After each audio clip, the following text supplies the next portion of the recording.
Our guest today on Let's Talk Jonesboro is Kim Chase, and Kim, for 1 year, has been director of the Hub, which stands for Helping Underserved Belong, and it is essentially serving our homeless population. Kim, welcome to Let's Talk Jonesboro, and now you've done this for a year. Yes. So tell us a little bit about what it's like to run the Hub during a pandemic. Well, it's nothing like it was pre-COVID. Our doors have never completely shut down, but we have modified our program, and in the beginning of the pandemic, we really started focusing on the issue of hunger and food insecurity, and so we've been providing lunches, hot lunches, ever since. We still provide services, but it's in a much more limited fashion. Some of it's been over the telephone, and then we started having a few people in the office at a time instead of just being completely open. Right. And so now the Hub, for those who don't know, the Hub is on Union Street, Yes. and it's really donated by the First Baptist Church. Yes, we are located in the basement under the glass walkway. Under the glass walkway. Yes. So you're really on the west side of Union Yes. Street. Yes. Across the street from the actual church. Yes. Right.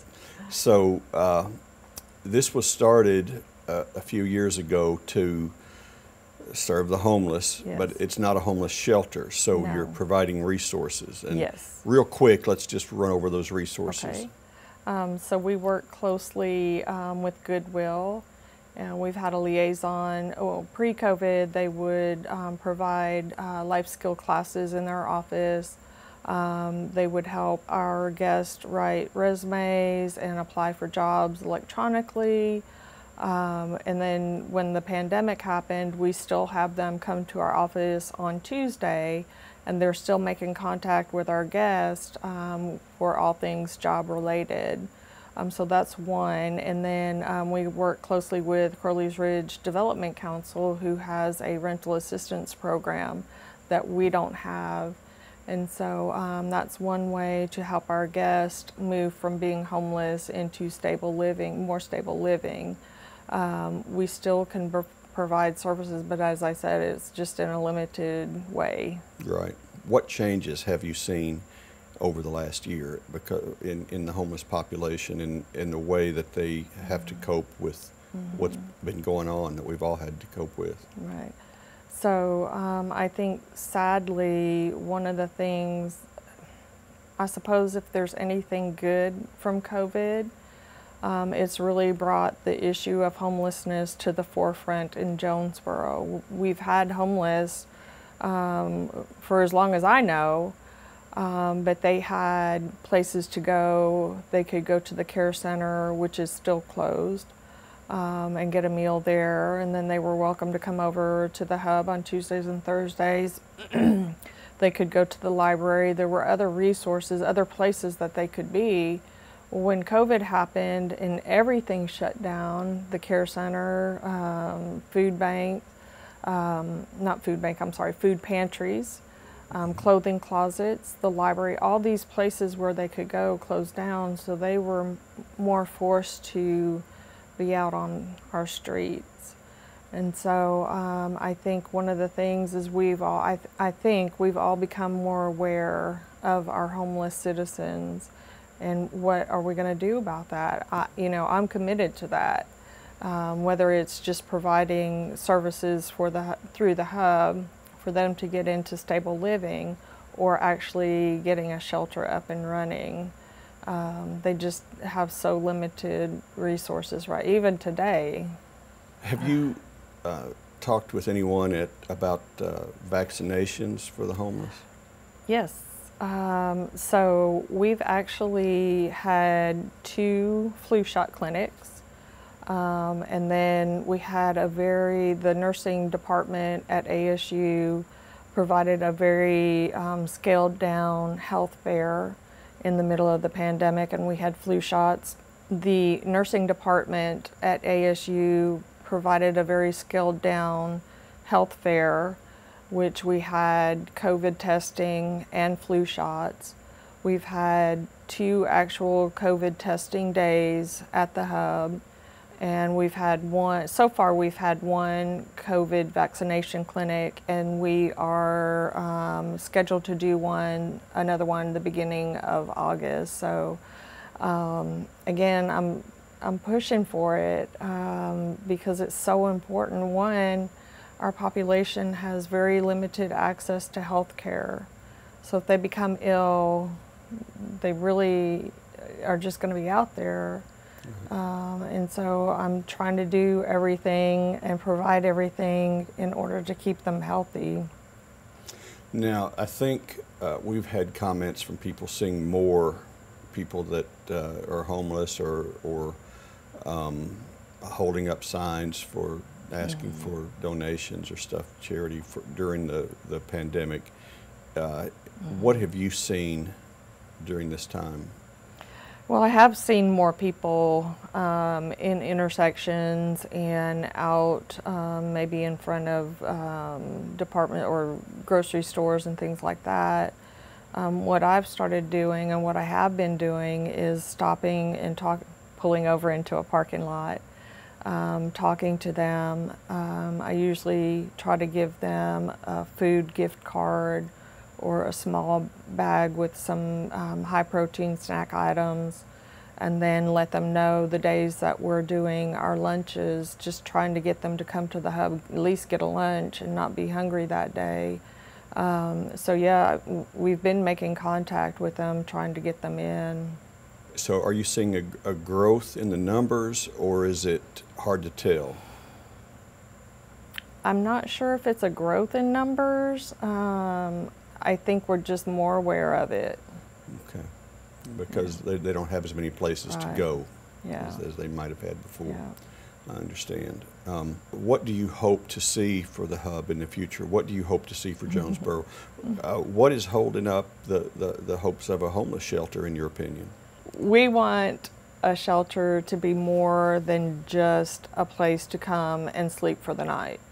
The task force really wants it to provide some services such as substance abuse help, mental health help, setting goals, having the guests or residents set goals to get out of homelessness, kind of transition them into their own home. Because if you just take somebody and put them in a home without teaching them how to manage it, you know, there can be a lot of obstacles that they're not prepared to overcome. So my hope is that we're going to be able to accomplish that, open something like that. As far as the hub, I would love to be a part of that. I would love for the hub to be a part of that. To me, it makes logical sense to provide our services in conjunction with somewhere that can help our homeless. What do you see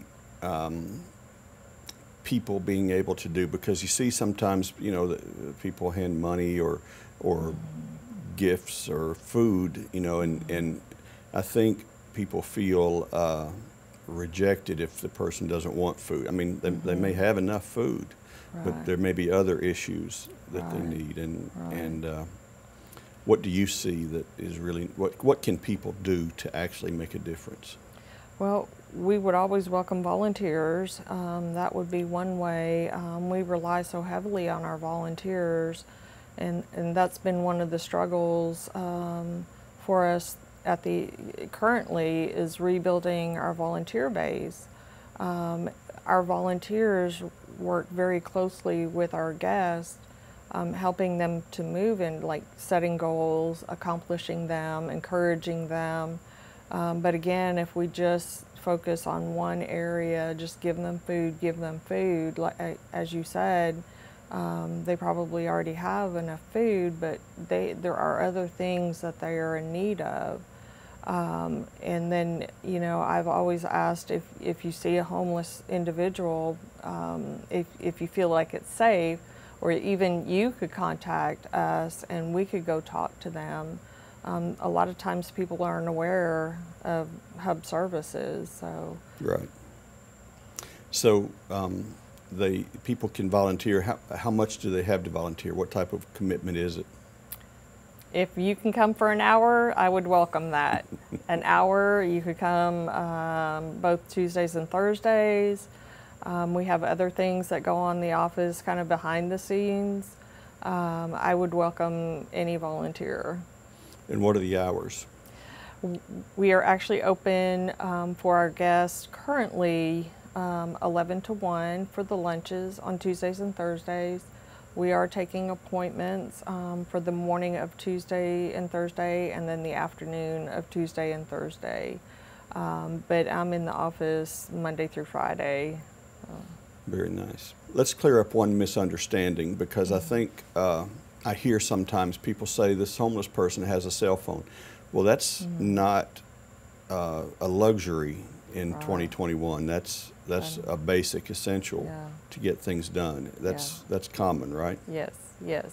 And it's not like they went to the cell phone store, bought the phone themselves, and then pay for the plan. We have several individuals in our community that offer the government phones that it doesn't take any money. So it is a necessity. If we want to help them get a job, if we want to help them get into housing and they don't have a phone, well, how does a potential employer contact them? Exactly.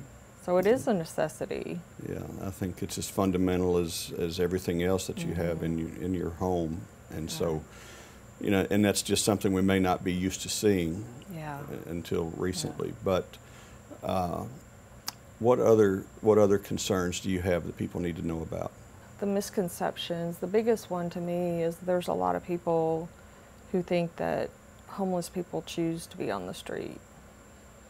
And that's not true at all. I can't think of a single person. I would never wake up this morning and say, I think I'm going to choose to be homeless. Right. I think a lot of times people have a co-occurring disorder, whether it's substance abuse or mental health, and they do not choose to be homeless. And then them being homeless just becomes they're comfortable. They become comfortable in it and becomes their normal. And that's the cycle that we have to break, is that feeling of this is all it is, that's all, I'm fine with it. Right. Yeah. I think they forget how it is to not have to worry about where their food's coming, where they're going to shower and things like that. Right. And a good place to sleep. Yeah. I understand. So that's my concern, is breaking that misconception and that cycle. But I don't know how to talk about that. Yeah, no, I think that's a very, very good point to bring up, because yes, that has been a thought, you know, that some people choose a harder or different lifestyle than normal society. So, and calling that out is a very good point for us. So we appreciate that. Okay. Now, tell us how people can contact you to volunteer. So they can contact us at the office, 870-333-5731. We do have a Facebook page. They can contact me through Messenger. They can come to our office. We search for Hub of Jonesboro? Hub Jonesboro. Hub Jonesboro on Facebook. Yes. Okay. And we do have a website, same thing, hubjonesboro.org. Hubjonesboro.org. Yep. Very good. Yep. Very good. Well, she's Kim Chase. She's the director of the Hub of Jonesboro. It's a nonprofit serving homeless and those extremely low-income people in need. And Kim, thank you for being on our show today. Thank you. I appreciate your time. Thank you.